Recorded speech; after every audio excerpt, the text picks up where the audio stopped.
Hey, Fiends of the Pod, Nate Wyckoff, your host here again, reminding you like, subscribe, and yes, it is hard to come up with these extra little special things for every episode. But like my good friend behind me, Godzilla, I will not stop until every single building in a metropolitan area is destroyed if you don't like and subscribe. Enjoy, and please go to cultandclassicfilms.com to pick up exclusive cult movies, and also you can subscribe and have them delivered at a discount to your door every single month. Enjoy the show. Welcome to Cult and Classic. Welcome, friends and fans and fiends of the pod. This is another episode of Cult and Classic Films podcast. I'm your host, film critic and comedian Nate Wyckoff, and I'm just going to say this. I might have said this on the pod before, but I've certainly bitched and moaned about it off the pod. I can no longer hear the audio that I share from Zoom yet again. For literally years, it was a problem. I could not hear the audio that was playing from my computer, from my recording station, through Zoom. Everybody else could. So you may catch every once in a while, if you watch the videos, Tad or Greg or Mandy or whoever giving us or Jeff a thumbs up. And that is to tell me that they can hear the audio. I saw Greg nod this time, so I know you guys heard it, but I can't hear it. It's sort of like playing on stage at a concert and not being able to hear any other instrument. You're just playing in the dark. So anyway, thanks Zoom. Love that. Those updates really help. Yeah. All right. Got that off my chest. Today we are talking about a movie we've actually talked about before, and there's a reason. And there's definitely more to talk about. I mean, this is going to be a therapy session. There's no doubt about it. To discuss this movie with us, we have longtime contributor Tad Mastroianni. How are you doing, Tad? My name's Tad, but I'm also known as Lay Neckbreaker. Oof. All right. There's so much to talk about. And we also have with us longtime contributor Greg Johnson and officiant at my and my wife Corinne's wedding. How are you doing, Greg? I'm good. I'm just glad that I get the long-time contributor moniker. Usually I get relegated to, oh, this motherfucker or whatever. I mean, I'm not Homeless guy here. we pull off the street. Yeah, just someone that we yelled, "Hey, you want to watch a movie, kid?" It's usually what are you doing in my living room? Yeah, so I'm happy to talk about this, and we'll probably be joined at some point as well by Mandy Longley, who always has a conflict weekly, but still does her best to make it here and talk about the movie. So we much appreciate that, especially since she is currently our only regular female contributor to the podcast. So I like to get the additional, the additional input from people with different perspectives and life experiences. That said, if anybody else wants to join as a panelist, either one-time guest or perhaps even recurring, especially if you are of a non-white male identifying person, that would be wonderful. I would love that. I would love that. We're not quite at the stage where we desperately go ask for people, hey, will you be my friend of color? Like that just seems a little insensitive and Republican of us, so we're not going to do that. But I want to go. Hey, I gotta stand up for Mandy. I'm sorry. You said that she has a conflict every week. Her kid has a name. We won't say it on the pod, but Yes, she takes care of her child. I was trying to be professional about it. We do have lives outside of this. Well, they have lives outside of this podcast. Most of us have lives. I do not. Most of us have lives. So, and if it helps at all, if any thirst trap helps, I have the top button of my shirt undone. So it is very tantalizing. It's really hot. It's really hot. I'm getting flashbacks back to high school where me and Matt used to wear the friggin' Dragon Ball Z shirts. Yeah, that's true. I imagine our listeners as well have many of those. And good, more power to you. Yeah, do you remember? Do you guys Anime remember Boston, Dragon Ball Z Hawaiian shirts? Those were. Oh yeah, they're still out there. They're still out there. Plus now you've got Naruto is like I think the number one, and you've got some others. When people get a little older and they go, oh, that's not rough enough for me. Then they go to like what is it? Demon Slayer, or I don't remember. Anyway, I don't know what the kids are doing. I'm not a TikTok. Okay. Wow. So we just straight boomered on this fucking podcast. I know. I'm not a boomer. I'm a millennial. I'm actually very close to Gen Z. We just don't care. We're not out of touch. It's a choice. Okay. All right, I haven't even said the title of the movie we're talking about because I'm kind of avoiding it. So we're talking about a movie that we talked about back in 2020, Verotika. Verotika is the first feature directorial debut, and probably I don't think he did a short. Maybe he did. I think he might have directed some of his own music videos. But this is the movie by Glenn Danzig, original lead singer of the Misfits, current lead singer of the. I guess it's a band, but it's just his own last name, Danzig. He also sang for a couple of other. Anyway, he's an interesting guy. He's an interesting guy. You can take some pictures online of him, and you'll kind of get the whole vibe. He guest starred on an episode of Aqua Teen Hunger Force, which was a delight. When we talked about this before, I believe it was I don't remember everybody that was on it. It was me and Tad, and I believe Jeff Tucker, who's not here today, was on it. Jeff was here. And I don't think Mandy was here either. So this is fun. This is nice and new for Greg and Mandy. But I also wanted to watch it because I listened to our original episode and everything there stands, but that was a one watch for me. And many of these movies I've watched many times. And I think you do get a different perspective and you notice things that you didn't notice the first time. So I have lots of thoughts, and it's time to get these thoughts out of my head so I can sleep at night.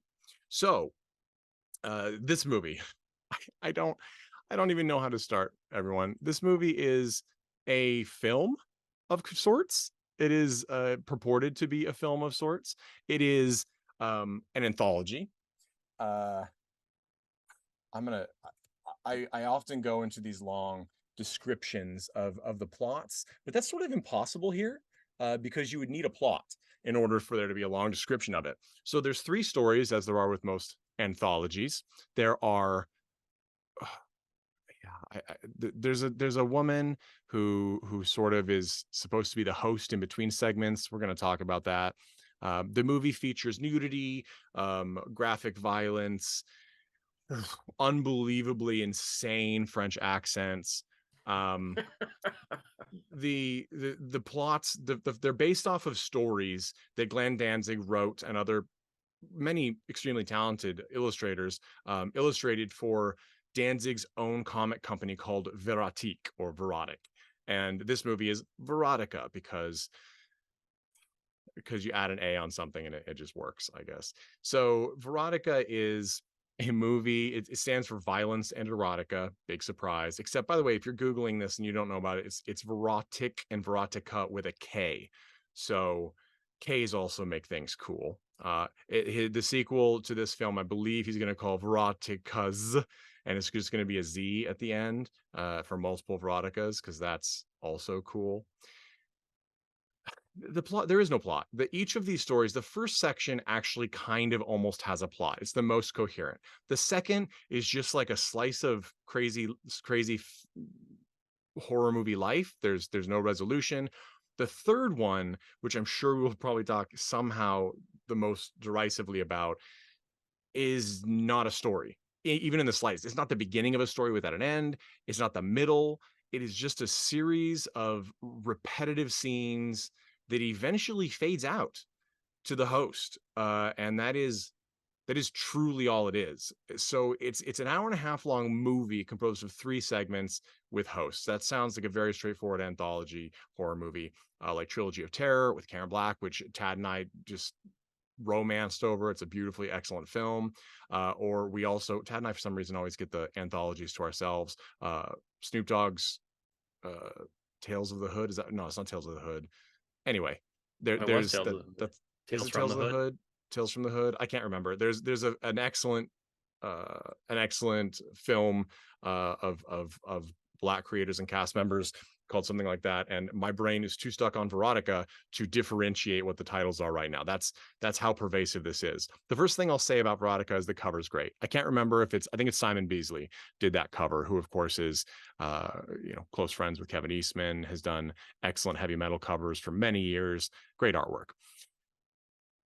That's okay, I don't know. Let's open it up. Greg, this is your This first. movie has destroyed your brain, Nate. It I has. mean, Second viewing. So normally, listeners of the pod, you know, I actually tend to find things to commend movies for. Like, it takes a lot of work, energy, love, even if it is a shameless cash in, there's a lot of effort that goes into a movie.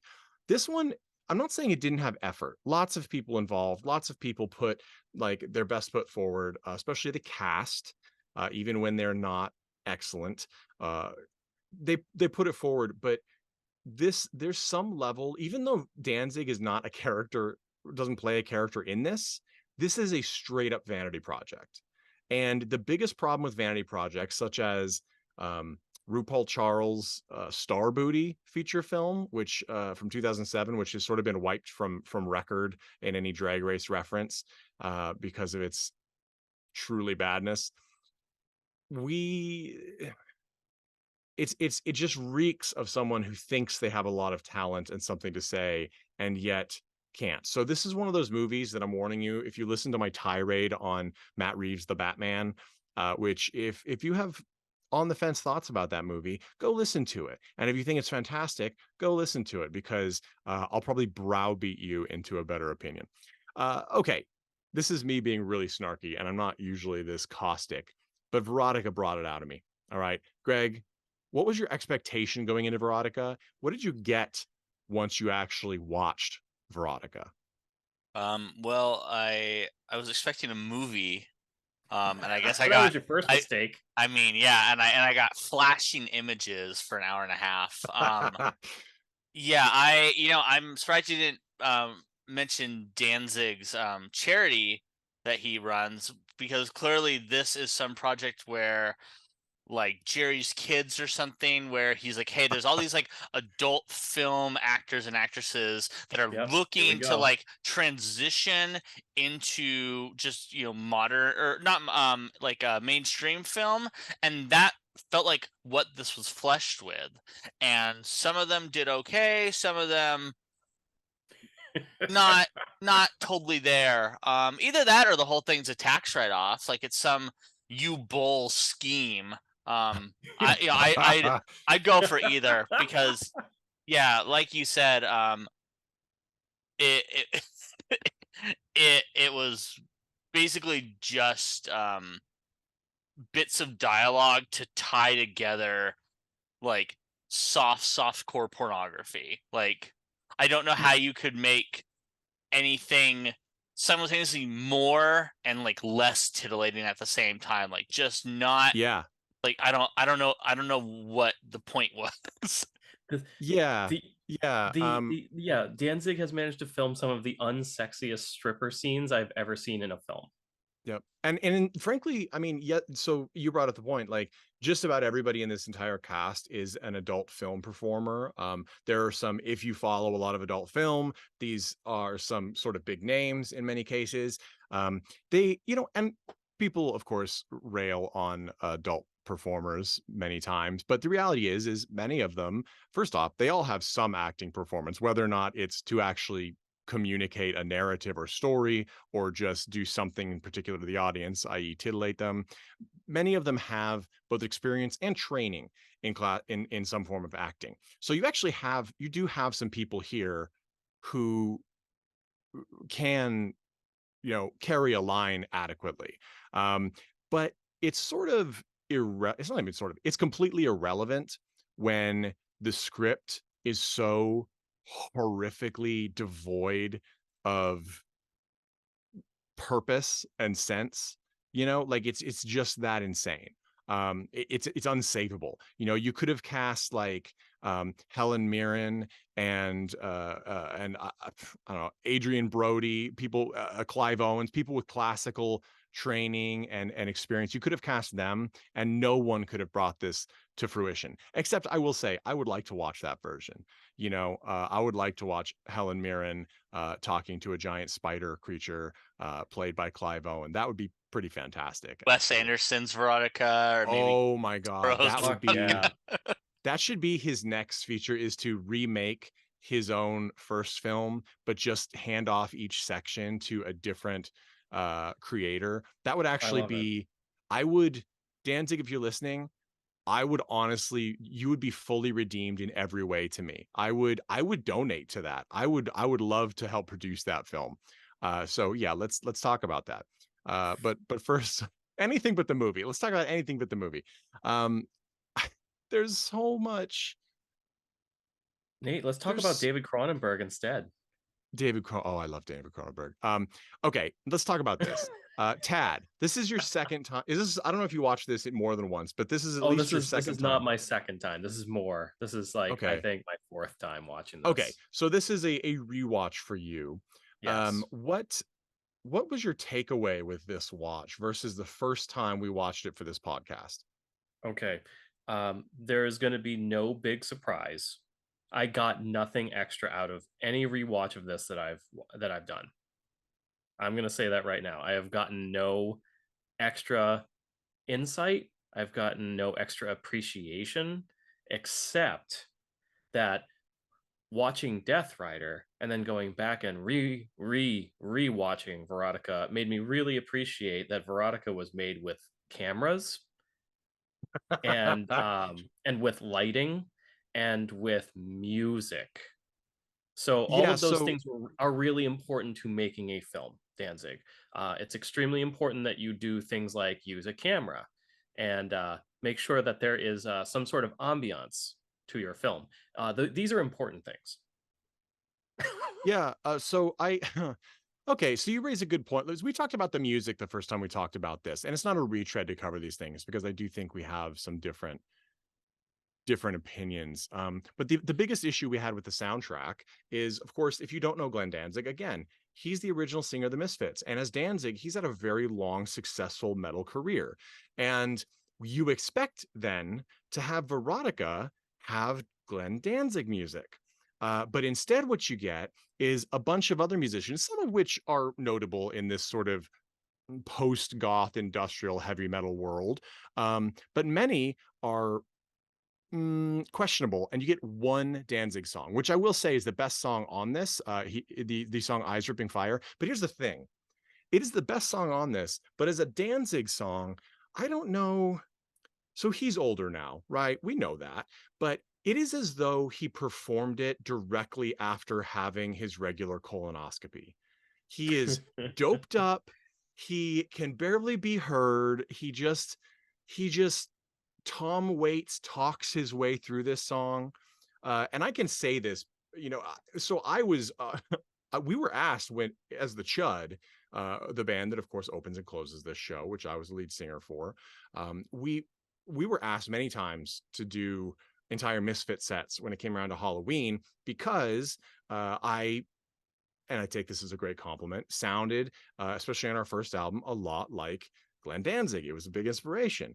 So when I hear this kind of almost just exhausted track from him, I know that he can do better. And I don't know, maybe that's why he only has one track on this. Maybe he just didn't want, to do this. Also, there's a positive in a way. It seems like he was trying to give content to other people in his movie rather than just make it appear the vanity project that it really is, because he did give all the others. There's some other ones that are on here: Switchblade Symphony, the singer, I think he goes by Jerky 69, I can't remember exactly. Ministry is on here, but much like when we talked about Bad Channels, which has a lot of great music, and then one song that I truly cannot stand. I can't remember what that song is. Tad might know.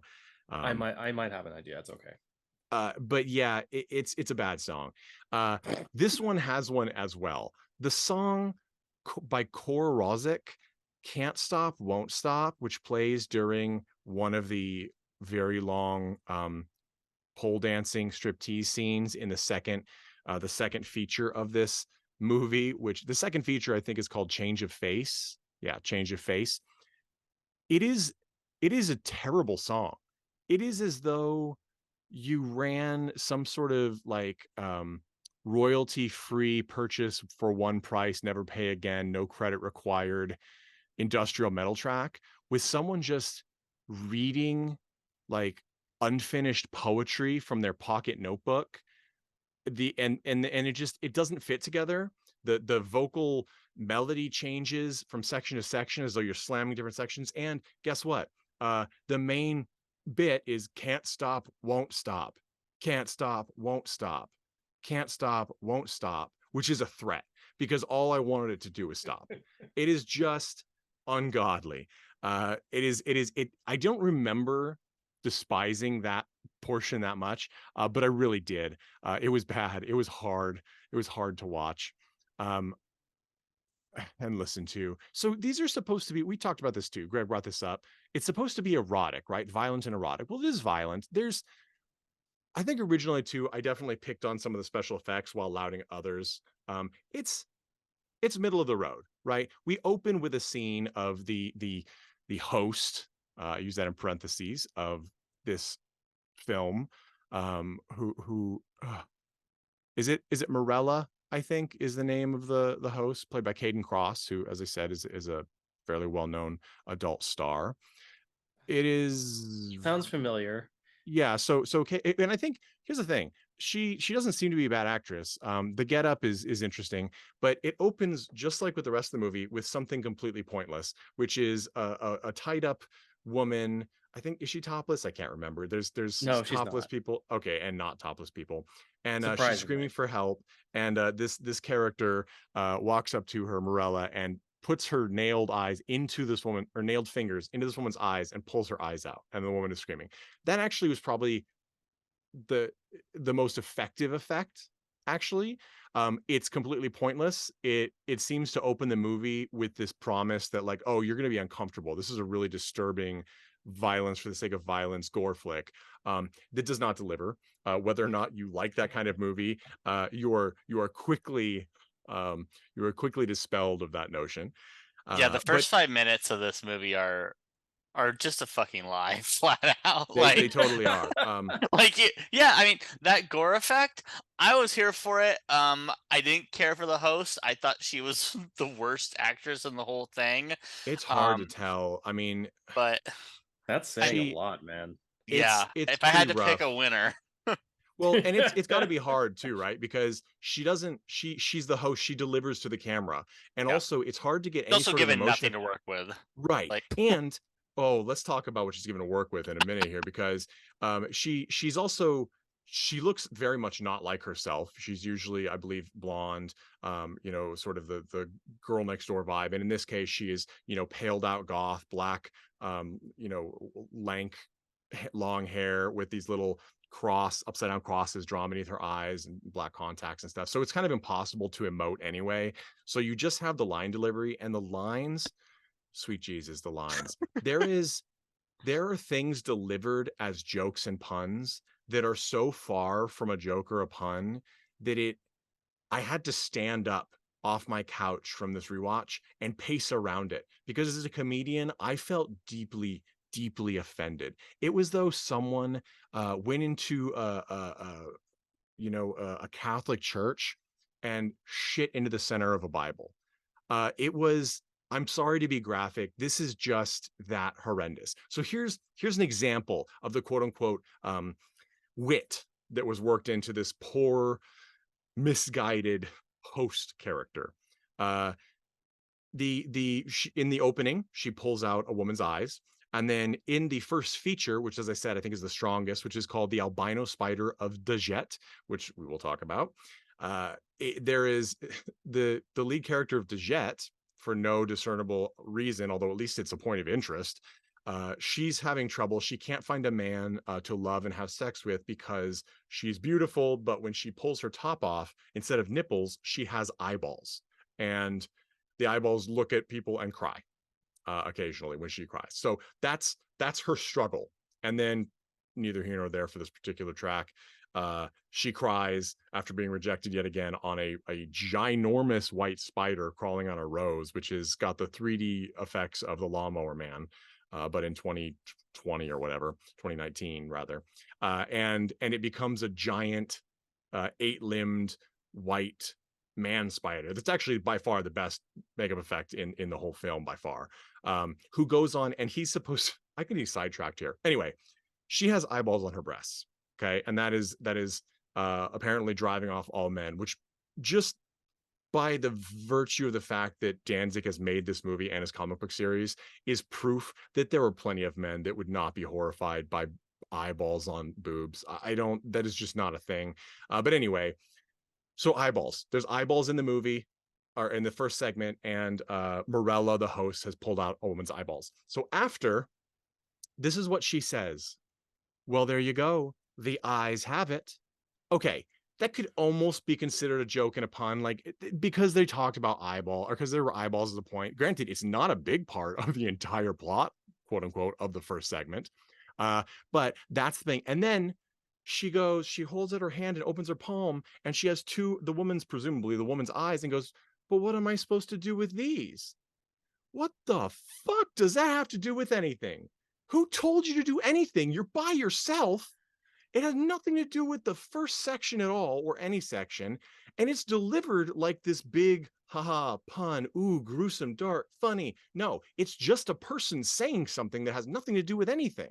What do you do with, it's like they told her to ad lib and just told her a general gist of the story. Oh, this woman conjures a monster when she sleeps that kills people because she's repressed because nobody wants her because she has eyeballs in her breasts.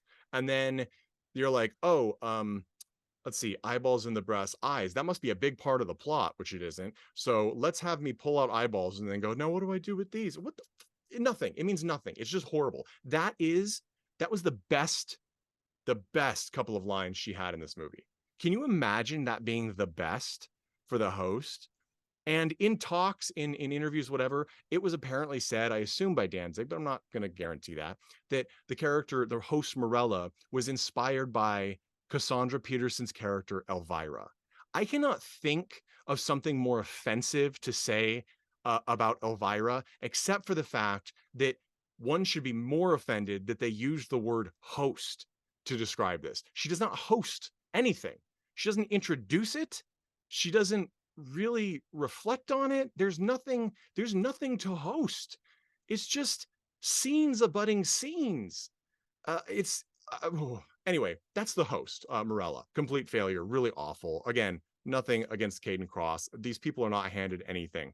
They are handed the idea of an idea and told to run with it. Hi, Mandy. We're joined by Mandy Longley, whose somewhat tired face seems to reflect the exhaustion that we all have faced watching Verotika. So, Yeah, hi, Mandy. it was definitely just the movie and not like any other part of my day. It was just, yeah, just the movie. So, Can you hear Mandy, me okay? we can indeed. You sound Okay, great. So, good. so what were you expecting from Verotika, and what have you gotten now that you've seen 2019's Verotika? Say, well, I got nothing. So by definition, I expected more. I expected something. Um, I honestly, I was really surprised by the format, and I was just joining you were talking about there being like a quote unquote host. And I just felt like it it was just like a really dead crypt keeper sort of like Right. scenario where they're like, oh, these little vignettes or like these little skits are going on. They're supposed to be spooky, and like having this one person kind of sort of tied together just totally to me said crypt keeper, Hmm. but it, it was a yawn fest, okay, which was very strange because it had decent production value Right. ish, And I mean, right? Like they put money yeah, into I mean, he had the money, costumes and the makeup and yeah. yeah. And so he certainly had enough money to pull something much better off. And of course, you mentioned the Crypt Keeper. The Crypt Keeper is another fantastic host, the animatronic puppet, Mhm. voiced by voice legend John Kassir. So that is another case where you can't do anything when you see the host, but compare it to infinitely better hosts. Of course, Elvira's Yeah. funny. She's the queen of the puns, mistress of the dark. The Crypt Keeper is probably her only match as far as puns, and that's just because he had several writers, right? Like just funny, like stupid sometimes, but always engaging, funny, and related to some aspect of the segment that preceded him or her Yeah. Yeah, or I they. remember Crypt Feeder being like kind of funny, kind of corny, kind of hokey, but like good fun and like it's probably as ironic or weird to apply this word to it, alive. Like, it felt like there was some Right. spirit to it. Yes. Someone out Yes. there was enjoying it or having fun with this. Like, I didn't feel like, and I know we talk about this frequently on this podcast, I didn't feel like anyone was having fun making this movie. Like, everyone was really dead. Like, the Yes. lines were It's like delivered everyone is on from, like, Quaaludes. a teleprompter. I Yes, I mean, absolutely. I've mentioned Quaaludes already in this episode, and all I can think of is that some eh, pharmaceutical company must have backed this film, because it just seems That's like what they had everybody. instead of craft service. They just had, Yeah, like, just a just table of Quaaludes. just they called in, like, the some band from they called in the Tubes to say, hey, all those pills that people left at your concerts, we know you got them, bring them in, just put them in a bowl, no red ones, that's in the writer. Yeah, so it's crazy. But as I said, the first segment, the Albino Spider of Dajette, if you're watching this on YouTube rather than listening, which is definitely an option at youtube.com/at Cult and Classic Films. I actually went out and bought. You can kind of see them here. The 2-issue story arc from the Verotika comics by Glenn Danzig, from his own publishing company, Verotika, of the Albino Spider of Dajette, because I was curious. I mean, I've seen the comic work that they do before. As I said, they get a lot of great artists, and Glenn Danzig writes it. I'm using air quotes here. And I will say this. First, the artwork in this particular series is by Eric, I believe he pronounces it Canetti. I'm not sure. It could be butchering it. Canete. Very accomplished, excellent comic artist. Very highly stylized, sort of a Peter Chung, Aeon Flux vibe.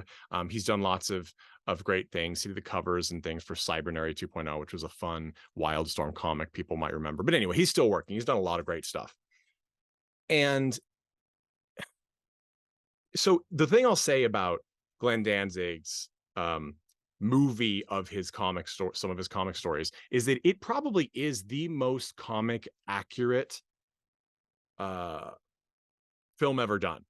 And by that, I mean, he literally just lifted every single line of dialogue and scene and put it on the screen. Now, for all of us who are constantly irritated that they change content, origins, characters, etc., in our comic book movies, this is a good example of why that's possibly a good idea to do. It is the only difference in content is that in the film, the albino spider creature threatens to threatens to rape the women that he kills by breaking their neck, a la why he's called Le Neck Breaker. Again, the French thing is utterly confusing. But in the movie, he actually doesn't. He just grabs them and breaks their neck with some dumb, again, I'm going to use the word pun, but I'm going to use it knowing that that's what Danzig thinks a pun is, not exactly what the definition of pun actually is. It's no clever wit here. And like, I can't even get over it. The wit, this is a pun to this movie. The albino spider, getting the best line of dialogue in the entire film. He goes and he finds a prostitute. He's apparently hiding in a shadow in the alley. She's not looking at him, I guess, because he's a naked, like 8-limbed monster. She's like, oh, do you want to date, or do you want to, and he's like, I'd rather do something else. And she's like, okay, we can do that. He's like, I'd like to bend you over and fuck you in the ass. And this is the best, I'm not summarizing, that's like the line. And then the best line is she says, you have a good eye, monsieur. Ass fucking is my speciality. And like the pronunciation is so exaggerated. That's the line. That's probably the best line in the whole movie. And it is a terrible line. And then he's like, I'd like to fuck you in the ass and then break your neck or something. And then this is a pun to them, and not the cast. I'm sure the cast was like, this is insane. And then she goes, you're joking about that last part, right? And he says, no, I'd actually like to break your neck. As though snap and break are somehow two different, like he already threatened to kill her. Like now he's actually threatening to kill her. Like, no, it's the same thing. Like just, he busted out his spider thesaurus to get there. It's not a joke, and it's delivered like some sort of dark joke. So the comic is exactly the same, but with a little more sex and nudity, and the creature or the victims are also partly skinned, or their skin is torn. It's unclear if he eats them. That would have actually been more interesting, right? Because he is a spider, mate, kill, whatever. I also want to talk. I'm still talking, I know, but I got to get it out. The spider creature is supposed to be operating. He comes to life. He's always alive, I guess, so they seem to say, but he's able to go into the physical world when Dajette falls asleep, and she can see what he's doing in her sleep, so she doesn't want to fall asleep, leading to a just weird theater scene where she goes and is surprised when she walks into an adult theater to be watching an adult movie, and then she falls asleep and is fondled in her sleep by three men who then are mad when she wakes up and leaves. I don't know, whatever. So she goes to sleep, the I monster mean, comes this out. movie was also the rapiest, so there is You know that, what? It right? is. It is the rapiest. And I mean, it's sort of funny that it's like the rapiest, yet actually has zero rape in it. Like it's Yeah, just like there's no sex. I also thought that they forgot to put the sex in. I was like, I don't yeah. understand. Like It's where so I don't know exactly Danzig's like connections or whatever. He does have he seems to have a lot of friends who are adult performers, which is great. If that were the case with me, I would absolutely have them in my movies, right? Like you get some star name and you have people who can perform. But yeah, it does get the whole vibe of we don't have enough budget to pay even my friends to take their clothes off and simulate sex. It's just, and that goes back to the idea that it is the unsexiest erotic movie ever. It is just, and here's the thing, you can simulate sex and be sexy. There are tons of movies, romance and otherwise, where there are sexy, sexy scenes and people are clearly not actually having sex, right? There isn't even an attempt here. It's just discussed that having people naked is somehow sexy, which I can tell you from every single doctor's visit where I've had to remove my clothes, that is not the case. Super not the case. And so Dajette, the albino spider of Dajette, the whole premise, even though it's the strongest plot potential in the anthology, doesn't make sense because the spider is apparently supposed to be the release of her inner frustrations, right, about not having sex. But two things: one, from just a purely like uh arach arachnid knowledge thing, that big ass spider is definitely a female. Don't don't be ridiculous, because they're bigger than the males, and there's no way that if that's a male, then the female spider would have to be the size of like a phone book. Okay, it's ridiculous. But so this spider's a male, and he turns into this creature with this kind of, you know what? I'm gonna totally just come out and say I actually like the insane 3D transformation effect they used. It's just goofy and cheap, and I love it. But he becomes this big monster that when she sleeps goes out, specifically like is supposed to rape and brutally murder women. What about her internal like struggle is that about? I guess, is she supposed to be punishing other women because they're not like don't have eyes for breasts, which by the way is never explained and doesn't have anything to do with the plot really.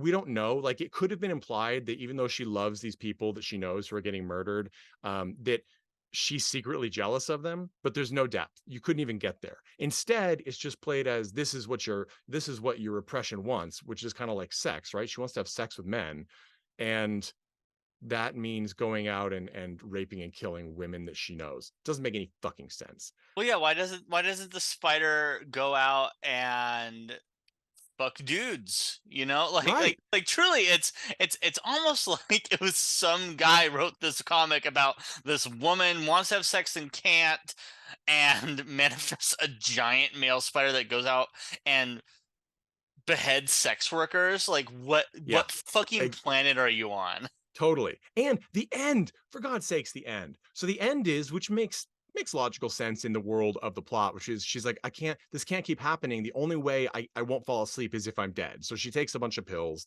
The For whatever reason, the Spider Man, the man spider, I don't even know what to call it, the albino spider, appears and is like, what are you doing? Like, I knew you got to fall asleep, otherwise I can't go kill people. And she's like, I'll never sleep again.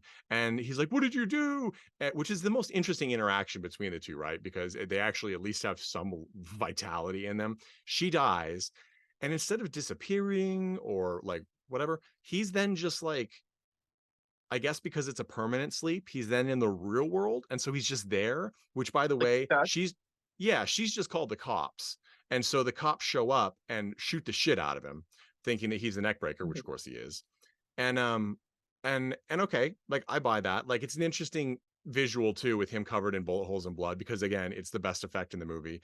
Yes, his 4 extra arms just sit there and don't have movement, but hey, it's actually a cool costume. I will totally give it to them. So yeah, I don't really understand that. And then we get the wonderful tie-up of this pseudo plot by having of the most three French police that could not have paid their way into Peter Sellers' Pink Panther movie with these accents. We get them to look over her and go like, interesting, he did not break her neck. It looks like she's overdosed, which I guess by her lying there with no wounds and no drool and no expression, that is just some, I don't know, you just assume it's an overdose. And then, hey, chief or whatever, she has eyes on her boobs, and he just goes, that's strange, or something like that. And that's the closure, which by the way is the entire audience's response. Like at best, that's the best you could hope for, is that strange.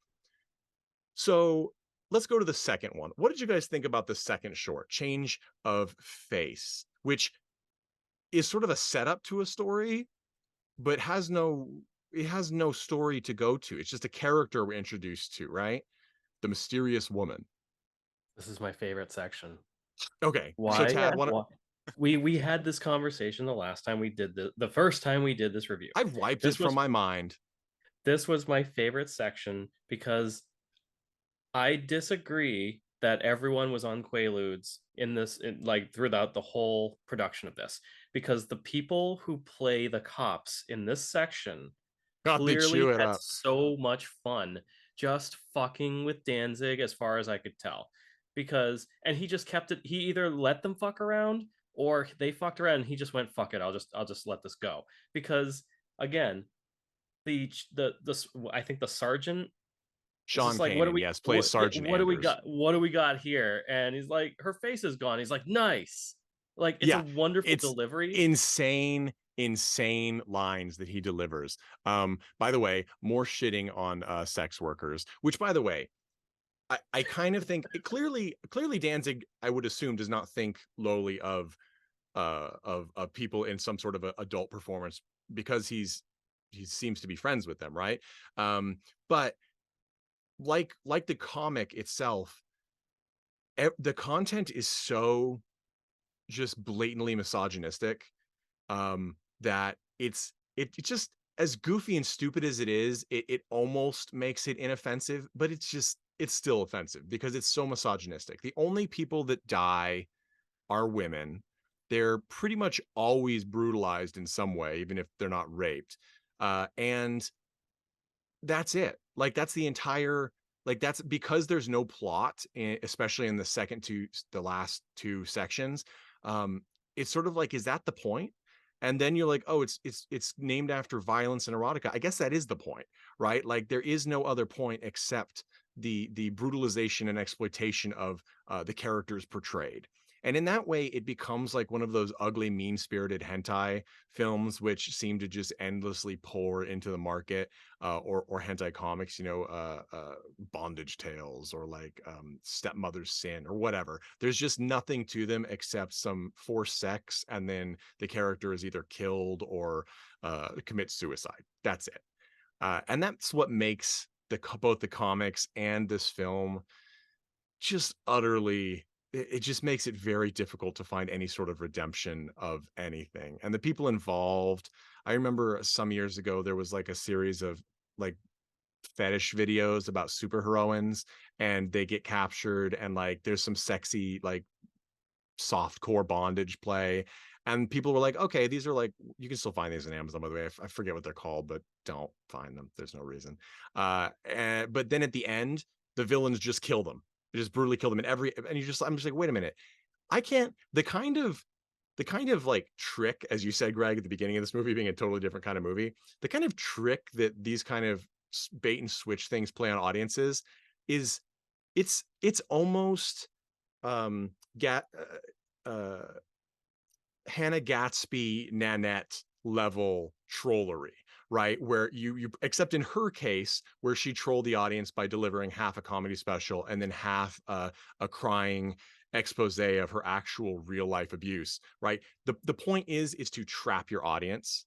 And you could argue that for Hannah Gatsby, a very talented comedian, you could argue, as much as I didn't like that special because it was so just bloody depressing, you could argue she did it for a reason. It was a protest piece, right? She grabbed the audience and held them so she could deliver a message they didn't want to hear any other way. A movie like this just promises you something that not only can it not deliver, but I don't think it really wants to deliver. It thinks it does, but it doesn't.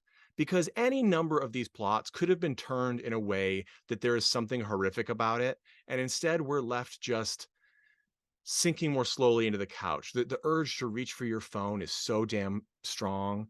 Like, I mean, it's bad. Anyway, okay. This is like imagine hiring a bunch of porn stars in a movie where they don't do that. That's like hiring Jet Li to sit in a room and read a book and not throw any punches or kicks. Just the whole movie is just him reading a book. And you know what? Like, he has a soothing voice. His accent, everything is a soothing voice in English. I would actually I would so much rather watch that. I 100% would. Now, I will say that along with the cops being jerks, which can sort of, you could argue, is a appropriate message for this, right? I mean, sex workers, cops are not their friends, right? We know this statistically. They have a history of abusing sex workers because sex workers don't have any way to fight back because they're doing something that is illegal under US law. So I understand cops being a jerk in a segment or a film about sex workers, but that's not the point, and it's not expanded upon. So you can't even read it that way. You'd have to be writing fan fiction in your head at that point. Which is kind of what you do when you watch something this ridiculously bad, right? Like, you start rewriting everything in your head. Like, I think Jeff probably did his rewriting thing when we first watched this. But the second one, we get the character of the mysterious lady who has like really minor scarring on her face. And for that, she actually wears the skin of other people on her face, a la Leatherface, although it's her face, right? We don't actually see another face on her face or her put another face. She just, after her shift, finds beautiful women and then skins them of their face. That's what she does. And then she goes and she hangs them on a nail on the wall in the saddest like break room, I guess, of any. Like, when you say that a strip club has a sad break room, like, we already know it probably has a sad break room, right? So to say it's a sad break room is like taking it to the next level. Like, it's probably like a comedy club, which usually the green room consists of folding chairs, the most disgustingly disturbing couch on the planet. It's usually like red suede, and you're just covered in mystery dark spots. Okay. And that's the best you can hope for. Hopefully it has air conditioning, right? That's like, so to call that a sad, like, to say it's sad among those spaces is insane. It's also lit by, I think, just a Target desk lamp without the lamp shieldy thing. My words are failing. That's how rough this is. Anyway, that's her whole story. When you actually see her scarring, I mean, Lon Chaney's The Phantom would go, I think it's you. Like, you look fine. And by the way, a weekday at a rural strip club or something, like, you think that somebody wouldn't watch a beautiful woman who has like a couple of scratches on her face dance? By the way, she's supposedly really popular, like a headliner, but she doesn't actually like strip. She just wears, and this is where the costumes fail, Mandy. She wears just a like rough cut, I think, piece of like semi silver neoprene from Joann's Fabrics as like a Little Red Riding Hood. And she wears like a face mask, which, this is pre-COVID, so but we didn't know that this was But actually it's just so exotic, right? it's so they call her exotic, and then they play some of the worst music tracks of the film over it as she dances. Yeah. Now, the dancers, a lot of them seem to most likely be real. They've done this before, right? Mhm. So you get, great. You get performers dance stripping. That they don't strip, they're just dancing. Great. Whatever. That's we can all get behind that in a movie, frankly, in most cases. But again, when you say, it's like when you say something in the script that makes zero sense, but it's in the script, so they just leave it in. You don't do that. You actually change it for this, right? So she didn't have to be a featured performer. She could have been, the Joaquin Phoenix's Joker of stand-up up there, like bombing every night. Like that would be fine. Like that would make more sense. But no, she's the star of the show. Anyway, a cop figures out who she is, bullies his way into the backstage, which is apparently where she lives, with her little face group. And then he shoots her, she's wounded, and she runs away, and he doesn't catch her after calling her all sorts of filthy names. He calls her the C word, which, why not? Let's throw that in there too. And then it ends with her having a new moniker instead of the mysterious woman. It's like the exotic mystery or some ridiculous crap. Um, and she's at a new dancing place. Like that's just how it ends. There's no plot.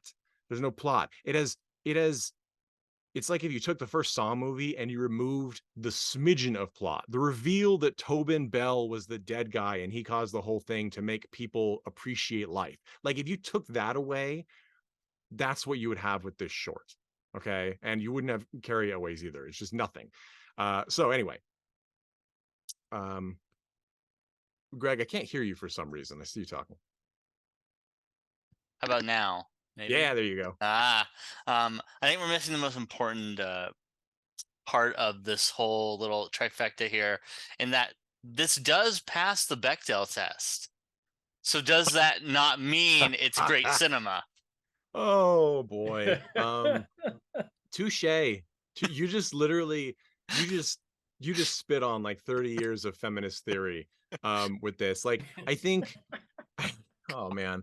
No, really, it's weird. This is just weird. It's sort of like what you can accomplish unintentionally by literally not knowing what you're doing.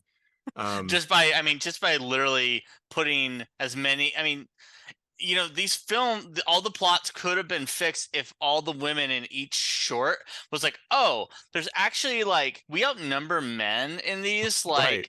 like 30-1. Let's just fucking kill them. Except, sorry, in this, the second and third, at least it is woman on woman violence. True. Yeah, No, it's a step up. You're like, well, at least I one guess. woman is getting away with it. It's just that insane. So anyway, the second one is probably the least, I guess it's the least offensive because it's the lead character who's a woman isn't brutalized.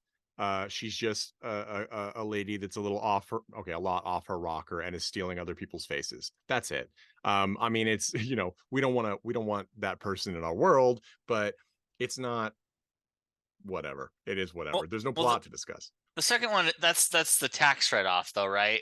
It's just him shooting in this strip club in the same way like Tony Soprano and his boys, they hang out at a strip club all day long where they launder money. And there's no actual business being conducted. It's just an excuse to be at a strip club and write it off. You're totally right. And I think I don't know, I didn't really check closely. I meant to, but I just couldn't get over the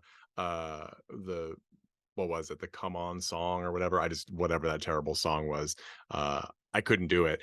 But I wouldn't be surprised if Danzig was actually in the background in one of those shots in a cameo. Why not? He probably wasn't running the camera, so. But it's just bad. I will give it to you, Tad, that Sean Kanan and a couple of the other, especially Sean Kanan, he does like this rough guy voice. It's so over the top that you wish everybody had done that and not played it so straight, because everybody seems to be treating this like it's high cinema, which I get. As Greg, as you said, like some adult stars would really love to do an actual legitimate film, right? And so you give them an opportunity where it's not just a pornography film. I don't mean just, like, this is just as valid as any other cinema, frankly. At least you're doing something for someone, I guess. But it doesn't. It's just it's really it's like those horrible casting couch pornography videos where it's like, this girl didn't know that there wasn't actually a job. She's just having sex with this sleazy guy who hit a camera, like, which I pray to God are all fake. It's like it's that. It's like, hey, you want to be in a real movie?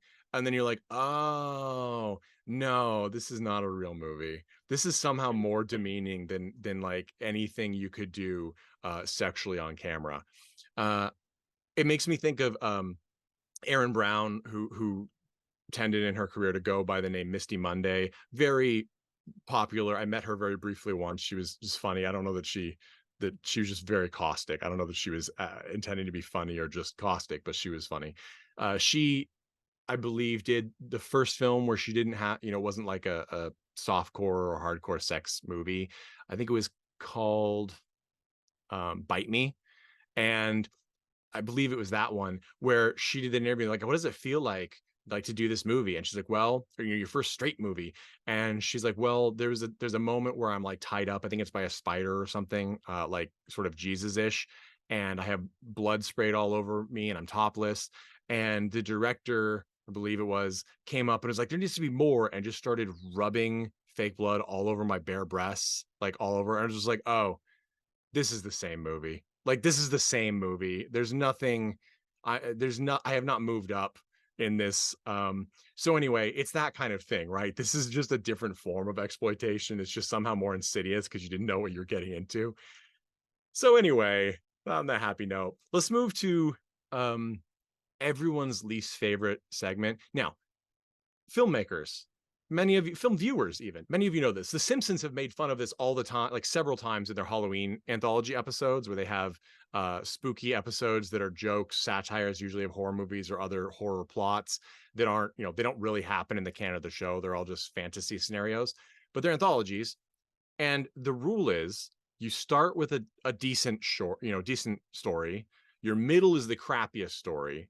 And then your last one is another decent or your strongest story. So you have to have the strongest either first or last, right? The crappy one should be in the middle because everyone knows, this is okay, but at least I saw a good one and there's potentially another good one coming up, right? When you end with the most mind-numbingly boring, craptastic segment of film that also seems, I don't know if it's really the longest, but it sure friggin' feels like the longest segment. Why in God's name would you not put that in the middle to at least be like struggled through with some sort of end goal? I can only imagine that this was the thought process.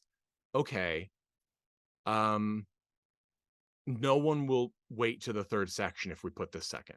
That's the only thing I can imagine, because the second, and it has the most nudity, so maybe they thought, well, people are waiting for nudity, so let's give it to them in this last section. It'll be the most nude section, and that will keep them there. It failed on both counts. All right, this is a reimagining of the character of Elizabeth Bathory, who was by most historians' consideration is a real countess who, the story goes that the townspeople got so angry at her for murdering young women and other people in the town to bathe in their blood and also their semen, because supposedly it kept her looking young, that they bricked her up in her house, so she starved to death. And like, that's a pretty great story, right? Especially since it's based on, some level of authenticity, historical authenticity, debatably. So that's a pretty great story. Why then would you do a story of Elizabeth Bathory and not have any of that? All she does, she bathes in lots of blood of young women. That's it. In fact, she talks to a wolf. It seems to be a real wolf, so kudos to that. But that's it. That's it. That's literally it. We see like a Spirit Halloween, like bone kiddie pool that they fill with fake blood, and we have the Countess character just like rubbing it on herself while a dead girl, hangs in the corner. And I it's just the Which costuming. must be someone's kink because it happens Oh, totally. many times, but It's is not literally sexy at all. no. It's literally the whole short. It's just not. There's nothing. It's like a fetish video. It is a fetish video, Yeah. but it's also. I mean, it's not. If you're gonna do that, make it sexy. Make it sexier, Right? because It was you have not sexy. sexy. No, Oh, it was you have like, sexy so people. you were So said it was like the most like mind-numbingly boring section, and I was like, why isn't there any so bad. music or like a good Foley artist involved? There's literally just like ridiculously long takes or scenes where someone is just like walking from like Yep. one side of a room to the other, or walking from one place to another, and there's like no sound. No And it's sound. like it is like it was like masochistic. Or Yes. like Yes. like Very it was true. so painful. And I think so. So here's the thing that's crazy too. So Alice Hag plays no relation to Sid Hag, I believe, because I think that's a stage name that she chose, her last name, or a modification. She plays Druhika, which is supposed to be the Elizabeth Bathory character. I actually think she probably could carry a normal role because, I mean, she gives some sort of at least stage presence to this character that has nothing. She barely even says anything, just nothing. She just has to stand there and like rub fake blood on herself or other women like the whole time. Um, which again sounds sexier than it is. And she's gotten other I'm not sure on this. I don't know all of the cast members' full histories in here. I assume she's an adult actress as well, but she also has a non-adult acting career. She actually played the wife of a character in an episode of Andor, the Star Wars series. So she's done some other stuff too. Like she's had other roles. So I credit her with doing her best to really I'm make this useful. I'm really glad to hear that she wanted to do other things. I felt like of everyone, she got fucking thrown under this bus She as hard as did. possible. Like you said, as soon as it moved from hey, we're setting this spooky mood, this creepy tone, into just lather this other naked woman up. Yeah. Like it was like we're like she had this great presence. She had this thing going. This was, I think, the second for me like trick of the movie is I was fully out of it by the time this one came out. I Yeah. was, disassociating, I'm gone. And then this medieval setting pops into my Right. view and I'm like, huh, Right. like, okay, like what do we got going on here? It's clearly not someone's apartment that we're calling a strip club or whatever fucking sets we did. Yep. And then it just turns into, oh, here's this virgin girl from town and you're naked, and I guess make it sexy. I guess I don't know what we're doing. Anyway, shoot, go, action. Yeah, no, completely. Now, so what's interesting about this last section is it actually has is Drukia, the Countessa of Blood, is or Contessa of Blood. What's interesting is that it actually has the most probably known uh non-adult actors in it. Many maybe even most or all of the victims are not adult stars, or at least that's not what they're known for.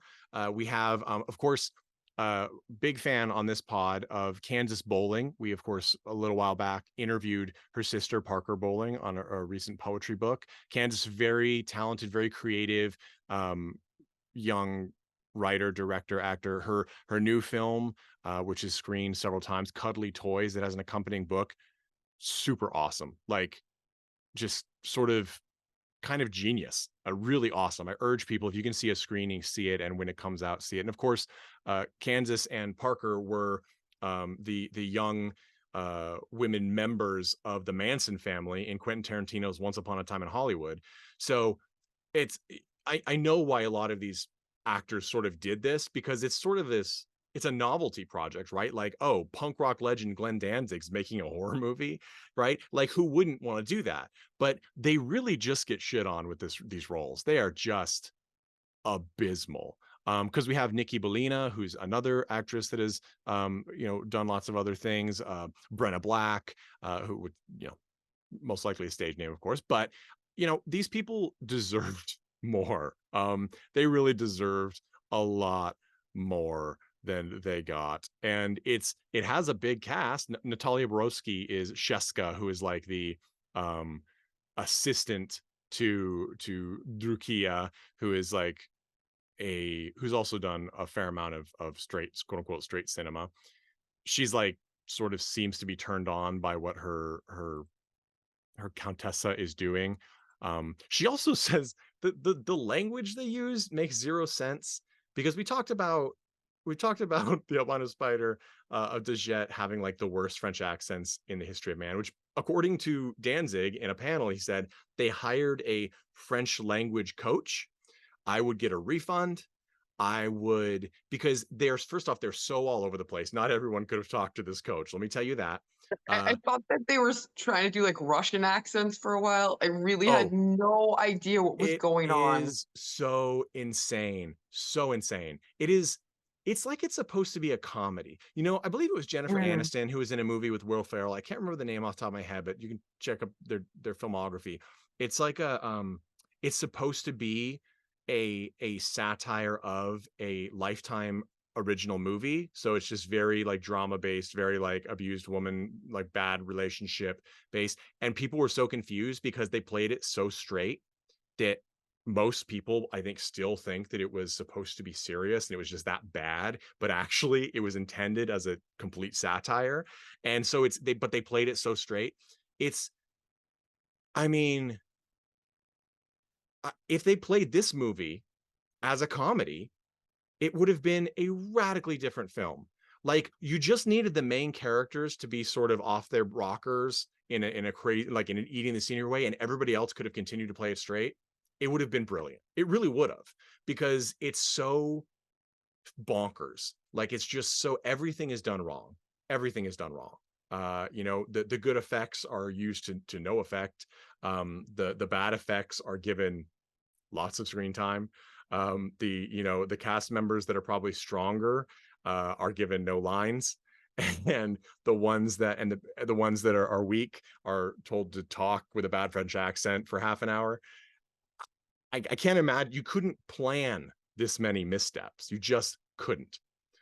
So I don't know. And then Morella ends it out by laying in the same, you know, fake rock kiddie pool that Alice Haig has been sitting in. I assume pruning at that point. So you do get a lot of nudity in this. You know, our fangirling over Kansas. She must have had a hell of a headache after her scenes, because they just take her top off and literally hang her upside down, I think, for like, how long must that have been? Like, I hope they didn't cut any footage, because brain damage has to be like a possibility when you hang upside down for that long. I can't imagine your brain can get the oxygen. And everyone else, you just, there was, as Greg said, there was promise. And as Tad said, or as Mandy said rather, sorry, there's no music except for like some sort of generic-y, not terrible, but like generic ominous background synth music. And you have an entire soundtrack's worth of songs, which, what does that mean? It means that he crammed every single song that they put in the first two sections, mostly the second section. There's almost no different like metal or punk soundtrack. It's all metal, but like soundtrack in this movie, except for like the middle 24 minutes or something. Everything else is the same, just generic soundtrack, synth soundtrack. It is baffling. It's truly baffling. I don't know, and we will talk next week about Death Rider in the House of Vampires, which is confusing to me. We'll talk about them because it's very similar to a Simon Bisley, Kevin Eastman comic, but it's not that. So you can only assume permission was given, because they know each other. Anyway, does anybody else have anything to say about these movies? I vented as usual. They're really bad. I don't remember being this angry. The first time I watched it, it was a novelty because it was so bad. This time, it's like it actually was hurting my feelings. Yeah, I think Tux was the angry one, and you were just the musing. Like, there's so much to unpack here. Let me tell you all about it. Now you're Jeff. Yeah. Maybe it's because, you know what, I recently got over COVID. My wife then got sick and is still kind of sick. And, we're releasing movies. Go to coltonclassicfilms.com. Check out our movie subscription. We've got awesome stuff coming for cheap every month. There's tons of things going on. So this is compared, I've done this before. This has been compared many times to The Room of horror movies. And The Room, if you don't know, if you're listening to the podcast, you probably know, is made by Tommy Wiseau. And it is an insane melodrama where characters operate off of cliches, but don't have any understanding of like, or the characters don't react to the cliches in a way that makes sense in the movie. They just, for example, the co-star is plays the girlfriend of Tommy Wiseau, who plays the lead in his own movie, talking about vanity projects. Her character's mother comes in, and this is her line: "Well, it's official, I have cancer." To which her daughter responds with something like, "Oh, mom, it'll work out," and then goes on to talk about her own problems. That is an insane moment. Yet in the room, there is one character that has an actual understandable like like a motivation. It's Tommy Wiseau's character. Everybody betrays him, and at the end he flips out because it's revealed to him, and despondent over everybody's betrayal, he kills himself. Spoiler alert, trust me, it's not going to ruin the movie for you. Go watch it. It is, so you get some sort of semblance of story. Like, he saw Rebel Without a Cause, he saw melodrama, he said, I can do that, and he just shoved everything he'd ever seen in a movie that's a drama into this movie. Paid $1 bajillion to recreate sets that from actual real locations he could have filmed at. All sorts of craziness. It's so crazy that they made a movie about it, and you should go watch that movie as well. Anyway, this is not The Room. I've seen The Room at least a dozen times. And while it is a terrible, insane, written by a space alien kind of movie, and people involved in it are clearly more and more desperate as the film, which I believe they shot relatively in sequence because he didn't understand that you should shoot things out of sequence, is just, it's so unknowingly bad. But there are different scenes, right? There's something new every time that's insanely weird and confusing. Verotika doesn't have that benefit. It thinks it's brilliant and doesn't bother to then prove it to you. Not only is it not brilliant and effective, it thinks it's so good that it doesn't need to show you why it's good.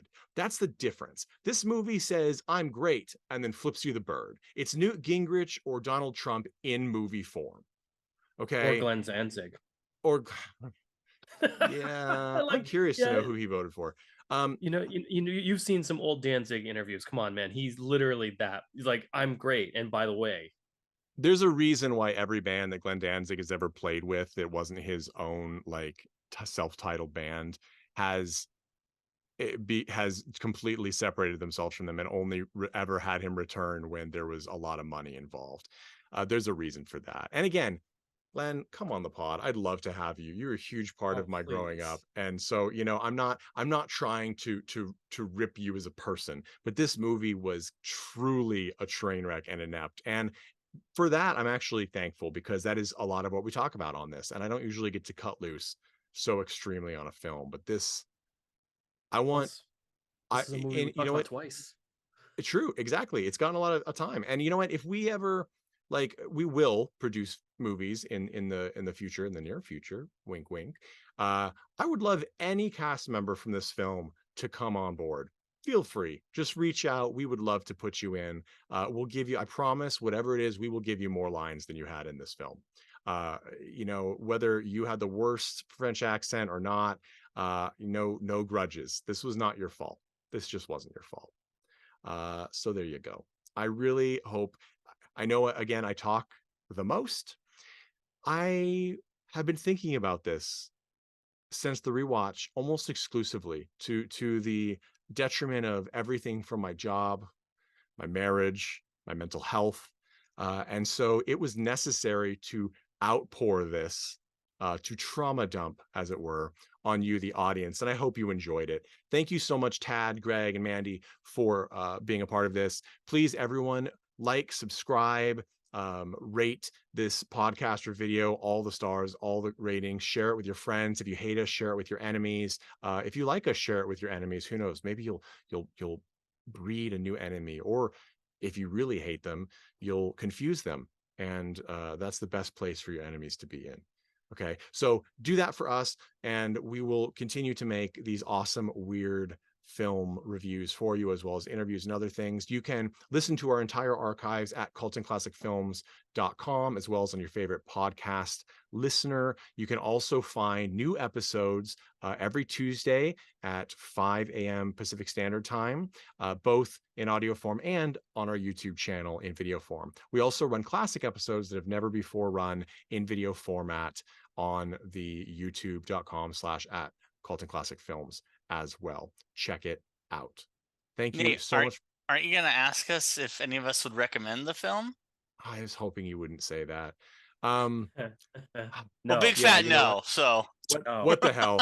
Would I recommend Verotika? Here's the deal. I think I actually got some enjoyment out of it with one watch because it's so bad, right? It's like The Room, right? It's so insane that it kind of startles you with how many things are done without understanding the reason for doing anything, right? Like you kind of wonder, like, was it in the script that everybody should continue to breathe? Because that doesn't have to be there, but you kind of wonder because they don't understand what needs to go where. And Greg, both, Greg and I both went through our undergrad for creative writing together. We both have written many things. Tad has written many things. Tad, I believe, we both were in my short-lived writing group in high school, and there was someone who I won't mention the name from that group who no name, no hard will, but he sort of wrote stories like this. Women tended to be captured in some sort of terrifying way, and then the end was them dying, and there was no plot, there was no reveal, there were no other characters, there was just nothing. And to them, that was cool. It's sort of like if you learned how to write stories by looking at the cover of metal bands at Bomuse Music or somewhere. Like the cover is really cool, and even that like is questionable because some of those covers you could make a trilogy out of. But that's what it's like. Better yet, a flyer. You didn't even, you know what? I've done flyers. Flyers can be good. I don't know what to say. It's like you looked at a heavy metal cover of an album and you took one person in it, not the leads, not the devil, not the woman in distress. You saw that character in the back that's sort of badly painted because you're not supposed to look at him. Maybe he has devil horns. Maybe he's smiling. Maybe he has glasses. Maybe you think it's a woman with boobs and a pixie haircut. You took that character and that was your story, right? You had nothing. And if that is a bad metaphor to you, then I nailed it because that's what these stories are. They're just bad. I want you all to be safe, stay happy. Tad and Mandy, do you recommend Verotika to anyone? Maybe film students who need to do like a comparison film, like if they found something they wanted to like compare and contrast to, or like do a study on like this is how you don't do a movie and this is why. Uh, Perhaps it would be a great one to select for that kind of assignment. I would adore there to be a fan remake of this film, right? Like, wouldn't that be great? Have people who don't really have, who maybe they have a lot, maybe they don't, but just to completely remake it, like those shot for shot remakes of like RoboCop and Star Wars and stuff, where different people do like a different 3-minute scene or whatever, and they put them all together into something beautiful. This would be pretty awesome that way. I would love to see that happen because one, despite everything, this movie deserves cult movie status because how many films are truly this insanely inept at what they're trying to do? I don't know. Like Shark Exorcist has things happening and characters coming and going, and I was confused. I don't understand it, but I also watched that one many times, partially because of the confusion. This one, I know exactly what was happening. It just, the people, I don't know why I say the people, the person who made it does not understand why they're happening. That's the problem. Tad, do you recommend Verotika from 2019, Glenn Danzig's first directorial debut based on his comic series Erotic? Do you recommend it? And if so, to who? No.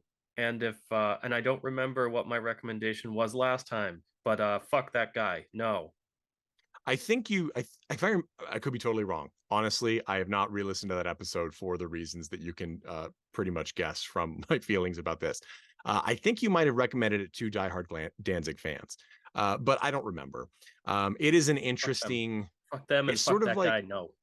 it's sort of like when you find, you know, if you're a big Beatles fan and you find out that Ringo like wrote a poetry book and it's been out of print for 20 years, like that's, and it's just him like I'm Ringo and saying like rant, like it's just a found poem of things that he said to people, and it's mostly just every other page, I'm Ringo.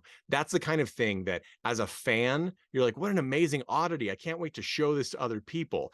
That's what this will be like. Like when Danzig is passed on, you know, I mean, hopefully it's not soon, but you know, all of us will. When he's passed on and like 30 years later, and like they're selling Danzig Five Finger Crawl t-shirts at whatever version of Forever 21 they have, and like a 13-year-old girl comes up and buys it because it's like a midriff shirt, and it's like, oh, that's edgy, and then actually goes on to like whatever brain scan internet we have at that time and starts looking it up, they'll be like, whoa, did you know that he made a movie?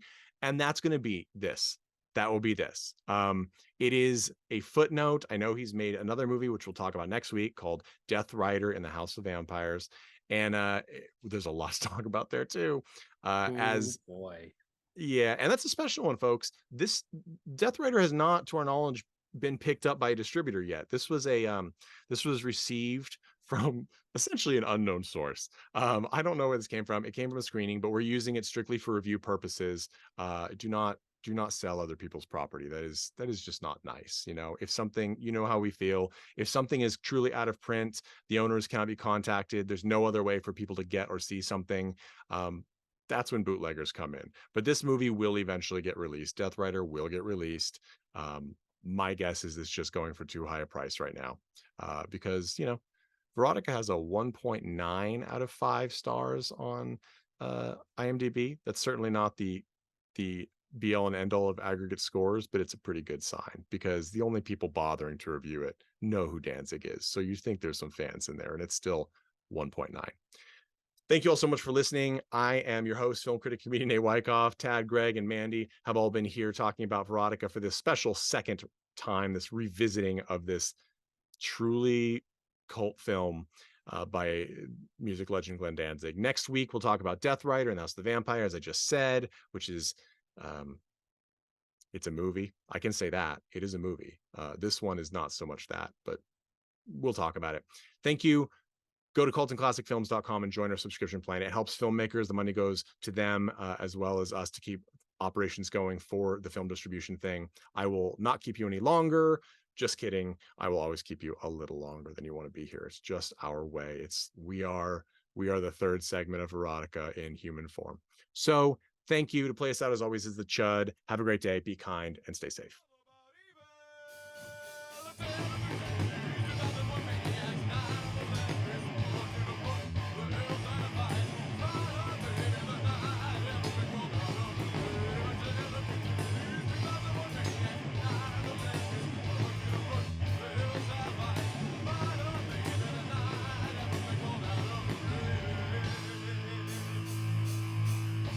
Hey everyone, thanks for listening to Cult and Classic Podcast. This podcast is important to me, but what's more important are the rights, privileges, and freedom from violence of everyone in this country and in this world. And that means supporting Black Lives Matter. If you'd like to make a donation, please go ahead and visit cultandclassicpodcast.com, where we have a list of places you can donate and help out. And please stay safe.